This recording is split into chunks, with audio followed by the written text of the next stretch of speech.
Kalau kamu faham, itulah tujuan kamu datang ke dunia. Tak payah rebel dengan Allah. Tak payah memberontak pada takdir. Kerana tujuan kamu datang ke dunia, syurga itu adalah setelah kamu melalui semua ujian yang Allah sebut. Saya nak nasihat sikit lah. Tuan-tuan nak buat tatu ke adik-adik. Saya pun dulu gila nak bersubang. Alhamdulillah tak bersubang. Saya gila nak bertatu bukan lama. Dulu bukan main lama. Sampailah saya pernah pakai sarung tangan bertatu. Jadi perbalahan saya dengan mak saya kerana saya pakai sarung tangan bertatu. Semua orang lalu. Tapi saya jelaskan kepada tuan-tuan, kata Al-Khindi, nak memberontak kepada Allah, kenapa? Tujuan kamu datang ini diturunkan takdir. Di atas takdir inilah adanya peristiwa. Di dalam peristiwa inilah ada ujian. Ujian inilah menentukan jalanmu ke syurga Allah. Jadi, ini buku tasawur. Ini tasawur mental. Di mana ini Abdul Rahman Al-Khindi, pemikir Islam yang sangat hebat. Dia lahir 70 tahun selepas Rasulullah wafat. Abdul Rahman Al-Khindi lahir pada tahun 701 Masihi. Itu Rasulullah wafat 630. Dia adalah orang yang pertama ingin memperkasakan pandangan para ulama. Ini Imam Ghazali. Imam Ghazali lahir kemudian 200 tahun lebih kemudian pada tahun 1058.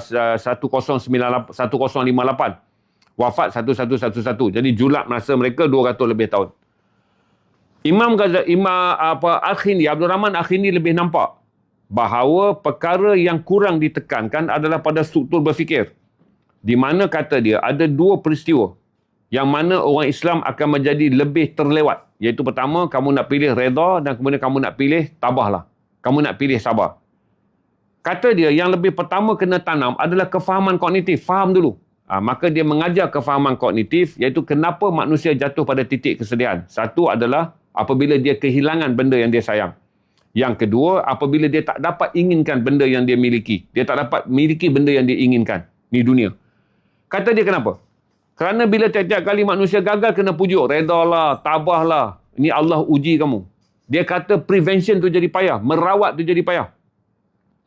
Maka kata dia menulis apa yang ditulis, fahamlah kepada kognitif kamu. Akal dia nak faham. Apa tujuan datang ke dunia? Tujuan datang ke dunia adalah berurusan dengan takdir Allah. Kenapa kena berurusan dengan takdir Allah? Berurusan dengan takdir Allah lah keimananmu akan diuji.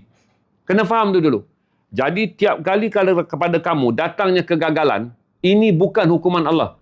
Ini adalah jaminan bahawa kamu sedang diuji untuk mendapatkan jalan pergi ke syurga. Sebab tujuan datang ke dunia ni untuk diuji. Ada jenis-jenis ujian yang lain, tak apa kata dia. Tapi ada dua ujian kamu kena faham. Kerana bila kamu kalah mental, jiwa kamu hancur. Jadi kata dia, barang siapa yang faham bahawa jangan pujuk diri selepas kita kehilangan sesuatu. Melainkan kita buat dalam keadaan faham. Aku pasti akan kehilangan sesuatu kerana ini janji Allah dalam kitaran takdir. Yang kedua kata dia, kita cuba nampak semua benda yang kita nak. Kerana dalam dunia Allah cipta banyak benda yang kita nak. Tapi Allah tak benar kita miliki. Orang miskin nak basikal, tak dapat basikal. Orang yang dah ada basikal nak motor, tak dapat motor. Orang yang ada motor nakkan kereta, tak dapat kereta. Orang ada kereta nakkan kapal terbang. Berarti had mana pun manusia ni pergi. Daripada yang miskin sampai yang kaya. Nescaya dia tak boleh menguasai semua benda yang dunia nampakkan dia ke atas dunia ni. Ketidakcukupan sentiasa ada.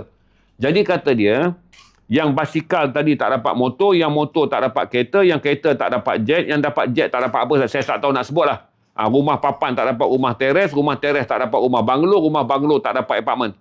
Kata dia, fahamlah. Inilah tujuan datang ke dunia. Di mana kegagalan itulah yang Allah akan bayar dengan syurga untuk kamu. Jangan jatuh lah. Jadi buku ni saya suka jual adalah kerana saya fikir ia mengukuhkan lagi, membantu ulama supaya kita ni tak buat rawatan. Kecewa baru nak kena cari rawatan. Kecewa, kita rasa sedih, kita rasa hidup kita gagal, kita rasa tekanan banyak untuk kita, Allah tarik kesihatan mental, apa semualah macam-macam lah sekarang duk cacah tatu apa semua. Kerana kita rasa apa? Kita nak memberontak kepada satu takdir yang tak relevan dengan kita. Kita nak protes kepada satu takdir yang kita rasa kita ni menjadi orang yang telah jatuh pada titik kesedihan. Kalau kamu faham, itulah tujuan kamu datang ke dunia. Tak payah rebel dengan Allah. Tak payah memberontak pada takdir. Kerana tujuan kamu datang ke dunia, syurga itu adalah setelah kamu melalui semua ujian yang Allah sebut. Saya nak nasihat sikit lah. Tuan-tuan nak buat tatu ke adik-adik. Saya pun dulu gila nak bersubang. Alhamdulillah tak bersubang. Saya gila nak bertatu bukan lama. Dulu bukan main lama. Sampailah saya pernah pakai sarung tangan bertatu. Jadi perbalahan saya dengan mak saya kerana saya pakai sarung tangan bertatu. Semua orang lalu. Tapi saya jelaskan kepada tuan-tuan, kata Al-Khindi, nak memberontak kepada Allah. Kenapa? Tujuan kamu datang ini diturunkan takdir.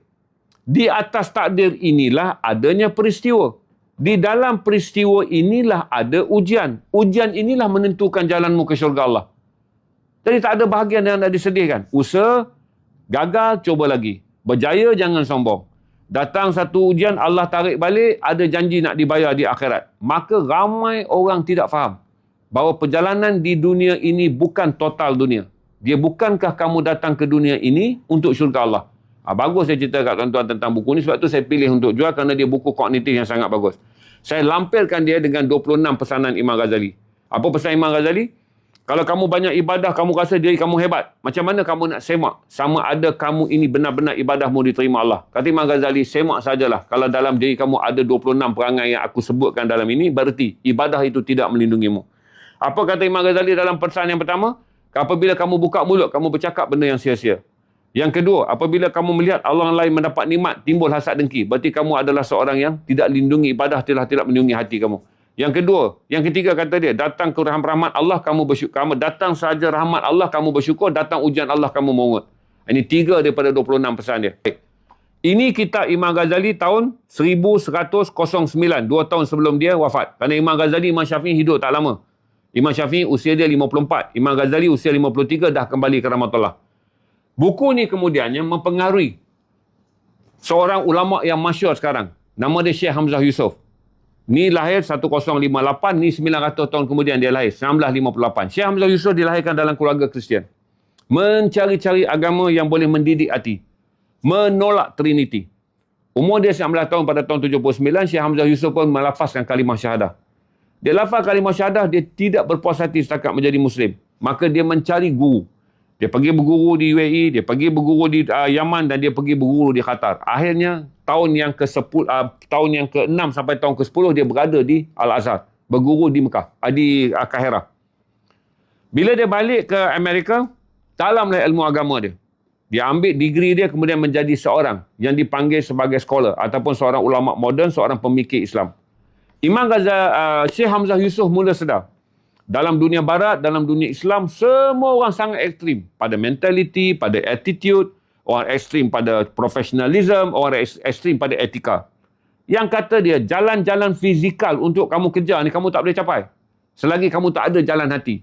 Maka dia ambil balik semangat Imam Ghazali tentang 26 pesan sifat hati, dia bagi tahu dalam buku kuliah moden dia. Bahawa nak mencapai semua benda, kena capai dulu apa yang Islam suruh, iaitu apa yang dipanggil sebagai merawat hati. Ini tuan-tuan dapat detail. Yang dalam ni Imam Ghazali tulis dalam bentuk surat jawapan kepada anak murid yang bertanya. Wahai guru, kami ni tinggal di Damsyik, kamu dah balik jauh pergi ke Tus, Khorasan. Kami belajar ilmu kamu, semua kami dah kuasai. Tinggallah rasa gementar pada diri kami, macam mana kami nak tahu ibadah kami ni Allah terima ataupun tidak. Imam Ghazali kata, cek dah perkara-perkara tersebut. Imam Ghazali masa tulis, dia tak senarai 1, 2, 3, 4, 5, 6. Kemudian kitab ni dibahas-bahaskan, orang sebut 26 perkara. Maka tu, 26 ni dibahaskan semula dalam syarah moden oleh Syekh Hamzah Yusof. Dia hidup sampai sekarang, 4-5 kali dah datang ke Kuala Lumpur. Kalau tuan-tuan nak syarah moden dia, ambil yang ini. Ini syarah asal dia. Berarti jarak dua syarah ni adalah 900 tahun. Okey, ni penyucian kalbu. Ini Ayuha Al-Walad. Kalau belum ada modal, ambil yang ni dulu.